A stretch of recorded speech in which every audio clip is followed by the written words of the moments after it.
Turn on your fans.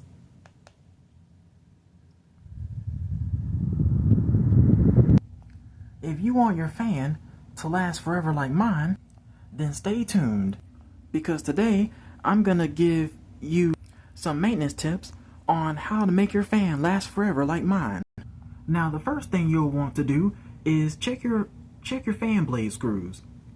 Now, over time, the more you run your fan, sometimes these screws can loosen up over time, and it's important that you come up here at least once a year and tighten your blade screws, because if you don't tighten your blade screws, the blades can get loose and they can fly off the fan while the fan is going, and it could quite possibly kill you.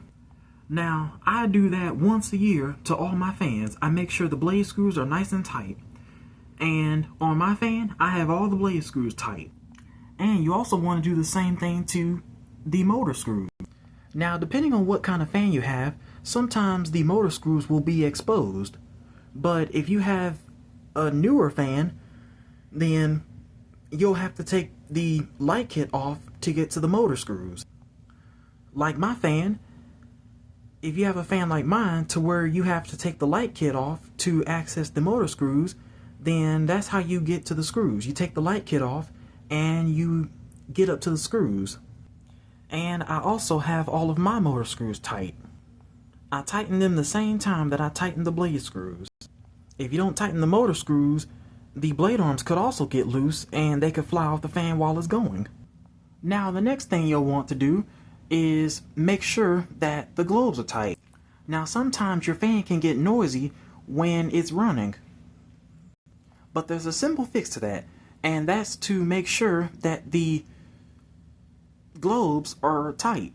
Now, you don't want to over tighten your globes too much, or else they can be hard to get off, and you can also break them.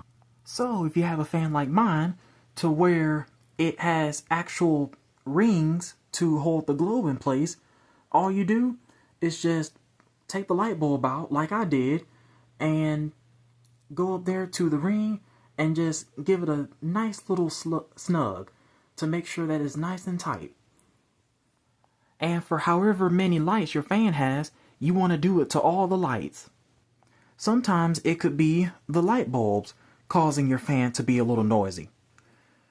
And all you do is just tighten the bulb, and you're going to keep tightening it until it stops loose. And as you can see, it's all the way tight now. And you definitely don't want to over tighten the light bulb either.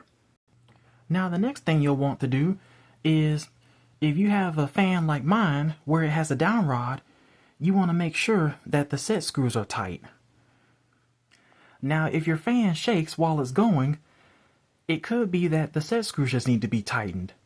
If your set screws are loose, that is very dangerous, to whereas that could cause the fan to actually fall if the set screws are not tight.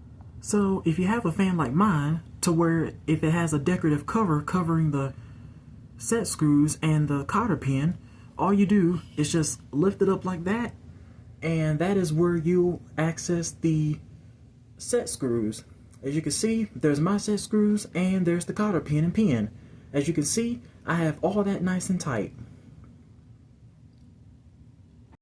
But if your fan doesn't have a decorative piece that covers the set screws, it should be easy to access.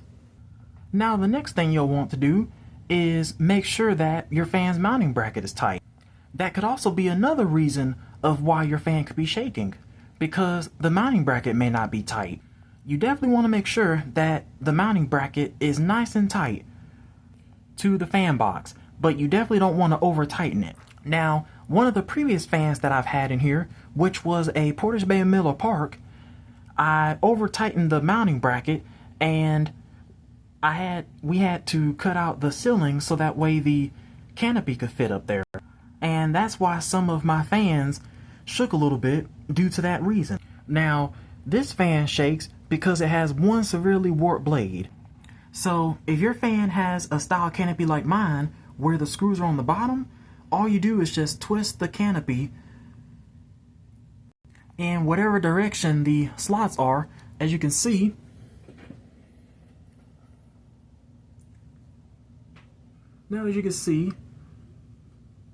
that is where the screws are, and if you have a fan like mine to where the screws are on the bottom, all you have to do is just take this canopy and twist it that way.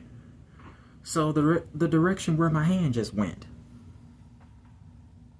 And that is where you will have access to your fan's mounting bracket. And whatever screws you have going to the box, whether they're Phillips or flatheads, those are the kind of screws that are going to be up there, and you'll need that kind of screwdriver to go and tighten them. Now the last thing you'll want to do is to oil your fan. As you can see, there's the motor in my fan, and I keep it oiled once a year. Now, even though this fan has bad bearings, I have oiled this fan once, and I put a lot of oil in it, and the bearings are still bad. So now I have to replace the bearing. Now, if your fan is like mine, and it has sealed bearings, you definitely want to make sure that you go and oil it once a year.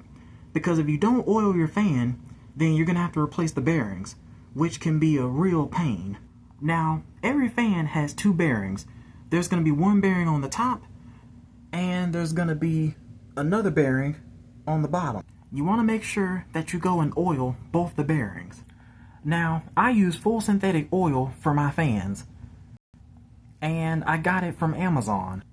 Now, they might have went up in price on Amazon, but I actually got mine for around $16, but as of now I think they upped the price to like around $19 something.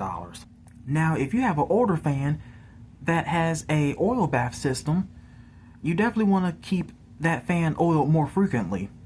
Same thing if you have a Hunter Original. You definitely want to keep that oiled a lot more often as well. I would definitely keep it oiled once a year. So now you know some fan maintenance tips on how to make your fan last forever, like mine. And remember, if you have fan questions, just leave it in the comments.